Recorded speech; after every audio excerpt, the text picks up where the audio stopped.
Pernah nggak sih lu mikir kenapa ya walaupun ada tugas dan kerjaan di depan mata lo, buka YouTube dan nonton semua video yang ada tuh menarik banget aja, tapi pas lo jalanin nonton nih, yang ada lo malah marahin diri sendiri atau kecewa banget sama diri sendiri. Jadi ya, ngerasa buruk sama diri sendiri. Kok bisa sih malah gitu? Padahal apa yang kita mau diturutin. Nah, simak ini sampai akhir biar dapet semua insight-nya ya. Hubungan self-love dan prokrastinasi.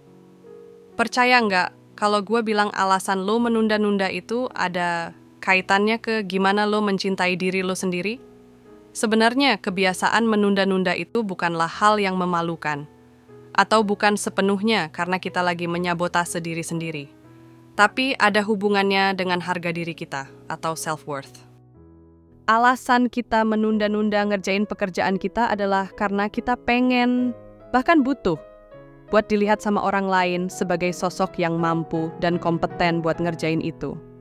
Ketika kita nggak mampu buat ngerasa kompeten pas ngerjain sesuatu, ya, kita nggak bakal ngelakuin itu. Kalau sampai sini masih ngawang, tenang aja. Jadi anggap lo anak kuliahan yang punya tugas esai 3.000 kata dan akhirnya setelah seharian lo nyelesain tugas-tugas yang lain, lo siap nih buat mulai ngerjain esainya. Tapi pas lo duduk dan mau ngerjain, tiba-tiba lo kepikiran mau ngecek chat dan email yang masuk dulu ah.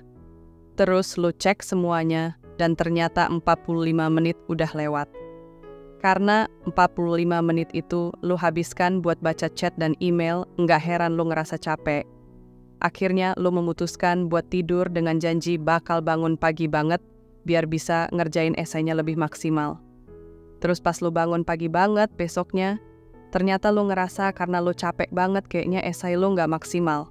Habis itu tidur lagi. Siklus ini biasanya bakal lanjut terus.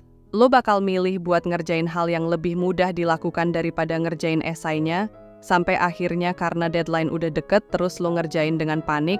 Saking paniknya kerjaan lo nggak selesai, lo udah nggak mikirin tuh orang lain bakal ngeliatin lo gimana. Kalau lo termasuk contoh tadi, tenang aja lo nggak sendirian. Ada keyakinan yang hampir semua orang yang punya kecenderungan buat nunda-nundaan. Lo bisa lihat di layar ya, performa kita, kemampuan kita, harga diri kita. Artinya, kalau performa kita buat ngerjain tugas itu bagus, itu juga karena kemampuan dan usaha yang kita keluarkan juga bagus. Makanya kita ngerasa berharga. Simpelnya, kalau gue bisa ngerjainnya dan sukses, maka gue orang yang berharga. Ini juga berlaku buat sebaliknya. Kalau gue nggak bisa ngerjain, ya gue orang yang nggak berharga. Dan hal ini bikin orang takut buat gagal. Orang yang menunda-nunda itu juga muncul karena ngerasa stuck di antara keinginan buat ngerjain tugas dengan sempurna dan ketakutan kalau gagal. Jadi ya, kayak nabrak gitu. Dan disinilah dimana kebiasaan menunda-nunda masuk. Waktu kita ngerasa nggak pede atau insecure sama performa kita buat ngerjain sesuatu, kita takut kalau hasil kerjaan kita bakal jelek dan nggak maksimal. Biar kita nggak ngerasain itu, kita cenderung buat ngelindungin harga diri kita dengan, ya, menunda-nunda. Cara menghilangkan kebiasaan menunda-nunda. Sekilas, menunda-nunda ini strategi yang efektif sih, tapi ya bisa banget bawa masalah baru. Nah, terus, gimana caranya biar kita nggak tenggelam di kebiasaan menunda-nunda? Pertama, yang pasti adalah pahami kenapa lo menunda-nunda itu. Apa yang menyebabkan lo menunda-nunda? Apa yang lo rasakan waktu lo kepikiran mau nunda-nunda? Apa karena lo takut kalau kerjaan lo gagal? Atau jangan-jangan lo pengen banget kerjaan lo sempurna jadi lo nunggu waktu yang sempurna juga buat mulai? Ketika kita memahami kenapa alasan kita menunda-nunda, kita baru bisa cari cara buat ngatasin ini dengan cara-cara yang lebih sesuai. Kedua, evaluasi diri lo. Emang sih, kita sebagai manusia itu pengen banget diakui kompeten dan dihargai oleh orang lain. Tapi hal ini bukan berarti kesuksesan lo itu selamanya bakal setara sama harga diri lo. Kalau lo ngerasa harga diri lo itu kaitannya gede banget sama kesuksesan lo, sampai lo ngerasa kalau lo gagal, ya berarti lo nggak berharga di dunia ini.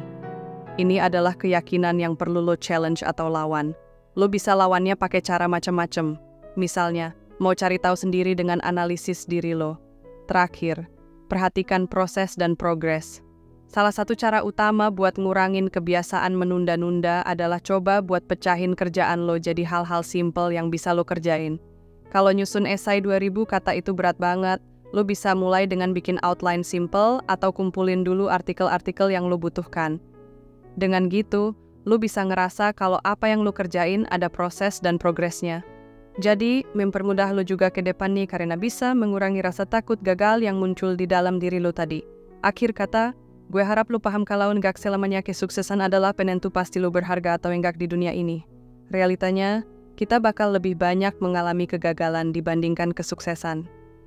Jadi, gimana kalau kita coba belajar menghargai diri kata di waktu gagal sekalipun? Mungkin itu saja yang bisa kita cerdas berikan. Jangan lupa kalau video ini bermanfaat, share juga ke teman-teman lo. Terima kasih.